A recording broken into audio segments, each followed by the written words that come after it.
then get ready to, oh my gosh. Oh, look at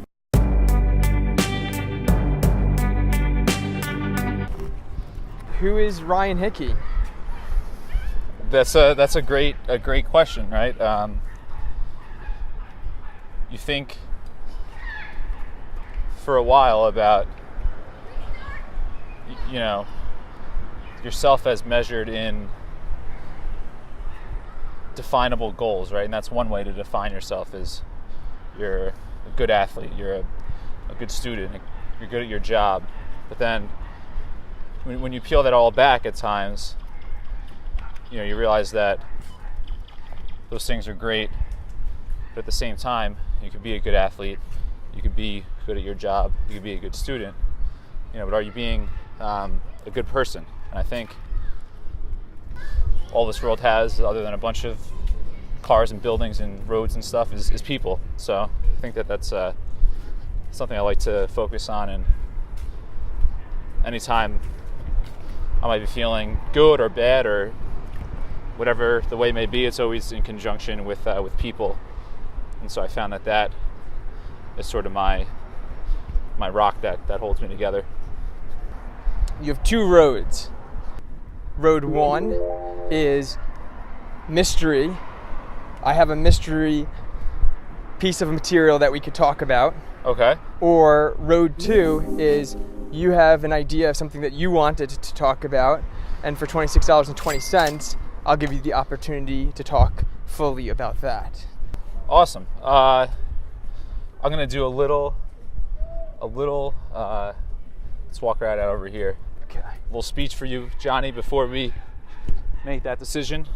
Okay.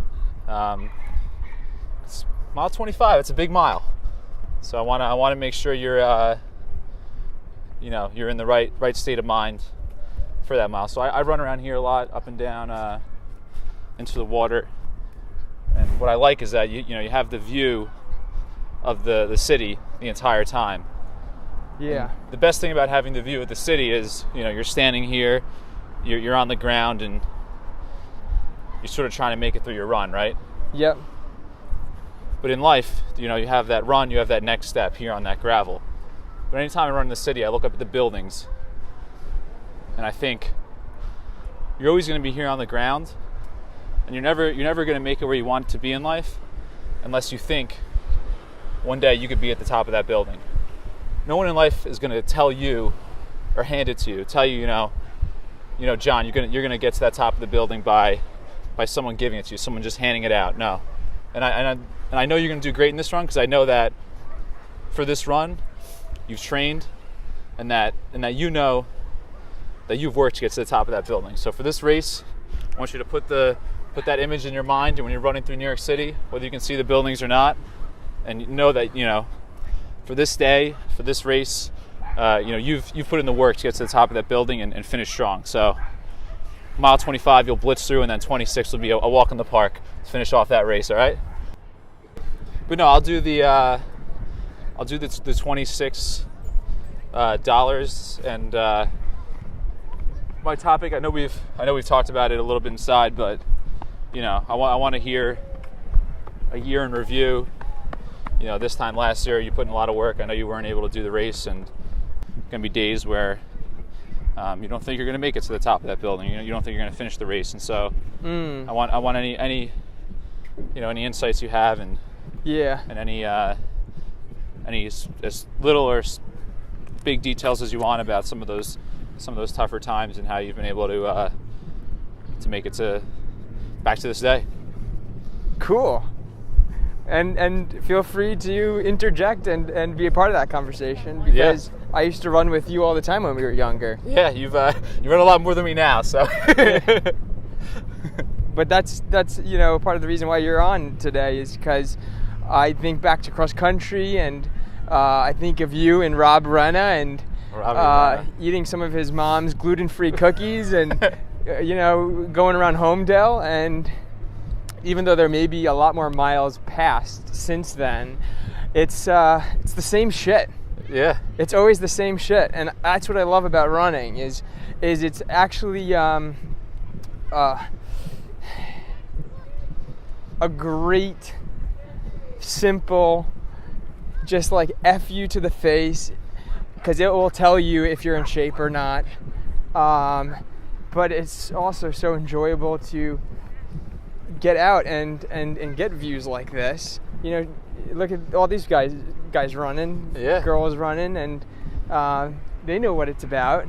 So actually the reason why I kind of got into marathons as I graduated college, I kind of wanted to, I had like a good work ethic built. I wanted to not let those talents, that work ethic atrophy. So I decided I want like to actually make impact, and I want to grow after college, because the classroom is, you know, turns into the world, and you got to go out there and develop. Right. So the marathon was just a super like defined project. It's so simple. You just get outside, you run every day, and then you do that many days, and then you run 26 miles. Right. And it's like, it's very easy to tell if you failed or not. You either cross the finish line or you don't. It's very deterministic. Yeah, and it's also very, you know, like, it's very defined. You actually are getting outside and running. So it's as defined as like as a project as you can get. And I actually think anybody who kind of could learn from doing a marathon, I think it's a great project for exactly the type of discussion we're talking about, that X factor. And that X factor is, there's theory, and then there's you're running. That's why I did the first marathon. And then my friend saw me make videos for the Chicago Marathon, and because I was trying to raise money for St. Jude's 2 years ago. Yep. And he saw videos on Facebook, and he was inspired to run a marathon himself. Awesome. So he says, I want to do a marathon. And I said, buddy, I'm doing it with you. Would you sign my shirt, Ryan Hickey? I'd love to. Let's do it. Thank you. My penmanship was never my strong point, but this marker is easy. Final question. What do you do for your mental health? For me, I do a lot of exercise, try to do a lot of reading. My biggest hurdle mental health-wise is sort of my advantage when I was younger was doing a lot of things, but sometimes I do too much to cover up for some underlying securities. I've also recently given up drinking, which I think has been helpful. So just making sure that with all the other moving parts in life, to take a step back and go on that run or do things for yourself, and make sure that you're not losing sight of my physical health or my smarts, things like that, and actually focusing on whether I'm mentally strong and healthy. And I think that's it's been a good change for me. And to my audience back home, stay sharp.